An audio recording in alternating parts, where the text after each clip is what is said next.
Welcome to this lecture entitled Digital History. Let's define digital history.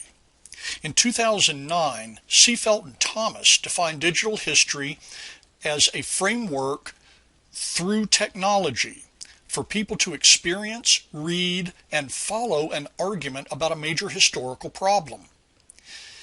This is very particular to Web 1.0. It's still based on the methods and definitions based on compiling evidence to support an interpretation. This interpretation is linear, like a book. This is not an incorrect definition, but does not incorporate the potential historical uses of Web 2.0 and its successors. The Center for History and the New Media today define digital history as, quote, an approach to examining and representing the past that takes advantage of new communication technologies such as computers and the web. It draws on essential features of the digital realm, such as databases, hypertextualization, and networks to create and share historical knowledge.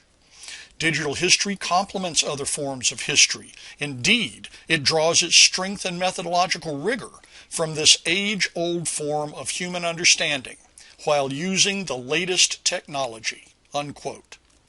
The website Jersey Shore Public History notes that digital history allows, quote, a wide range of scholars to make use of new tools to analyze data, map demographic information, and tell historical tales to a broader audience than ever before, unquote.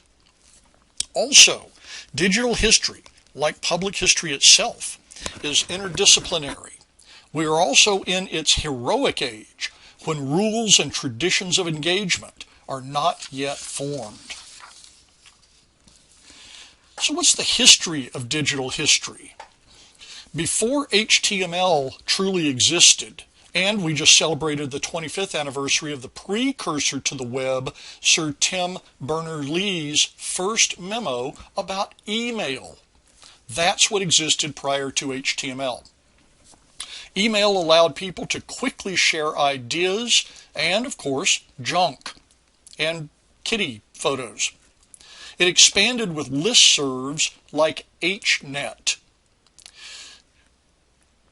After HTML came FTP, File Transfer Protocol, via an online software package called Gopher. This allowed users to send large files, similar to how Dropbox and Mega Upload work today. This is to say that you were unable to attach a file to email. You had to use this product called Gopher to reach from your computer into another computer, grab the file, and pull it over. With HTML came Web 1.0.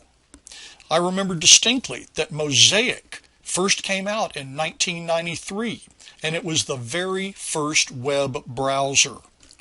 HTML hand coding for websites was how everybody did things.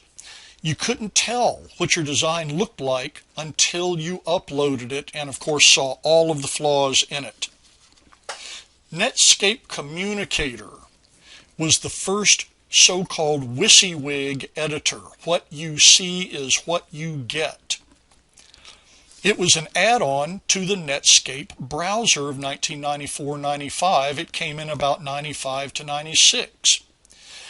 It was eclipsed by MS Internet Explorer after 1998, and in fact Netscape sued Microsoft for packaging Internet Explorer, won the lawsuit, failed anyway. The web has its own imperatives for design elements.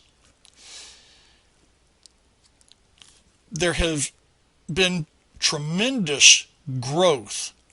There has been tremendous growth over the last 2 decades in website and Web 1.0 products. Think about a digital project. A website is the basic product a project must have. It's a stable platform, and it's expected by your users. Web 2.0 has its own imperatives and is a tremendous add-on to Web 1.0. One of the most important aspects of Web 2.0 is enhanced curatorial database functions. There are, for example, proprietary databases of resources that you've used in your own historical research, databases like JSTOR, EBSCO host products, and things like Harper's Magazine from the 19th century. There are also many quasi-proprietary databases that allow for producers, content producers, to upload their information. For example, Content DM is a curatorial database. Somebody's got to pay for it. It's not open sourced. It is, in fact, the backup database, or the backdoor database, used by many products like Alabama Mosaic, which you can find by doing a very quick search, and it's a multi-producer curated exhibit of information from the archives around Alabama. There are also open source curatorial databases like the product Omeka, O-M-E-K-A. Another aspect of Web 2.0 is social media. This is good for interpretation versus data gathering. It's also very good for short form reading like Wikipedia and blogs. It allows for broad and easy entry, but unfortunately relatively shallow coverage and functionality. Think, for example, of products like Flickr, Tumblr, Pinterest, HistoryPin, and YouTube. These are all extraordinary products, but no individual component that a content maker loads to them is particularly in depth. Taken all together, it can be in depth, but that's going to require tools from later Web 2.0 and even Web 3.0 big data capabilities. We learn to use the web for gathering components for presentation, for conducting research.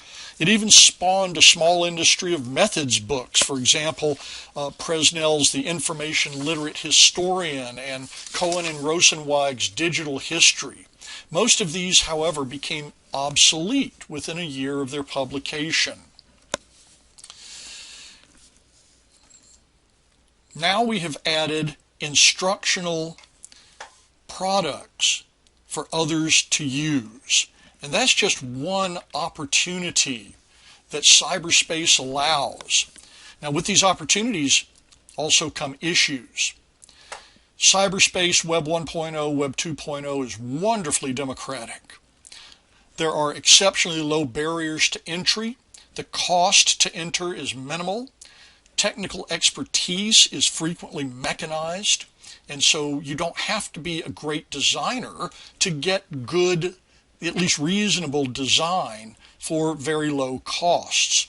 Greater functionality, however, requires better skills and more money. There's a problem with reliability of information on the web. Social incorporation of technology and regulation, quote unquote, of technology takes a while. The technology outstrips the ability of society to make rules about how we agree to use it. That's what I mean when I'm talking about a heroic age of digital history. And there's always an heroic age with any technology or any system, whether it's technological or a system of economics, for example. Old expertise and vetting systems take a while to evolve. Thus it is with how we judge the reliability and validity of information. Old systems are based on print medium. Expert editing and vetting of historical information is the norm. In the new system, the marketplace vets using non-experts as well as experts. This opens great opportunities for public historians. Things like cyber curation for fun and profit, organizing information for retrieval, enhancing the experience of physical visitors to a physical site, making virtual experience available over time and space, and of course game development. Now there are some big issues, one of which is how to organize and tag virtual items for retrieval. There are in this conceptual issues and technological issues like new languages and new programming. There are also physical issues. How do you organize the workflow? How vast is the need? People have been working for quite a while on these very issues. The technology keeps changing very rapidly, and so sometimes it feels like people are spinning their wheels in trying to get a grip on how to tag items for retrieval, but there is developing a set of best practices. Technology is settling down just a little bit. It's not changing fundamentally. It's changing at the margins. For example, you are now able to tag photographs through their properties. You've been able to do that for a while, but now those photographs with their properties are transferable in some curatorial software. That is, it won't just pick up the photograph, it will take all of that metadata that you've added with it and sort that metadata. Otherwise, you're rekeying that. And that's a technological advance at the margin, being able to install tagging data that transfers with the component, the virtual item that you're moving. Another big issue is enhancing reliability and validity of democratic information. What new systems, we ask, will arise to enhance reliability and validity? We don't know yet. People are working on this. But how, in the meantime, can we help? These are questions that you need to ask yourself if you decide to go into digital history. Not only what can you do for the larger society, but also what can you do with the information that you yourself are curating to make it more reliable and more valid. Do you footnote it? If so, how do you footnote it? Where is its source? Do you link? These are all valid questions and valid answers. Another big issue is permanence of the information. When the university first began in Europe in its Middle Ages, professors lectured, quote unquote, by reading from their books while students copied. This was before printing technology. Hence we get the expression, he wrote the book, to denote a person's extraordinary expertise. And I'm not kidding. A lecture, think about what the word lectura means in both French and Spanish. It means reading. To us, it means speaking to an audience, much like I'm doing with you, or to you, as the case may be. But in the medieval university, the professor did not lecture using PowerPoint or even just notes, and students took their own notes. What the professor did in this pre-printing era was to read the book, and the students copied it. Printing enhanced the permanence of such information by the technique of multiple copies. If you have lots and lots of copies, the information is likely to remain current. Current meaning it's likely to remain available. How then do we ensure the permanence of digital information?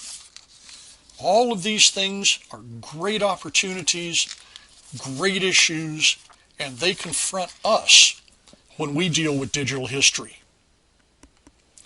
As always, thank you very much for your attention. And this ends the lecture.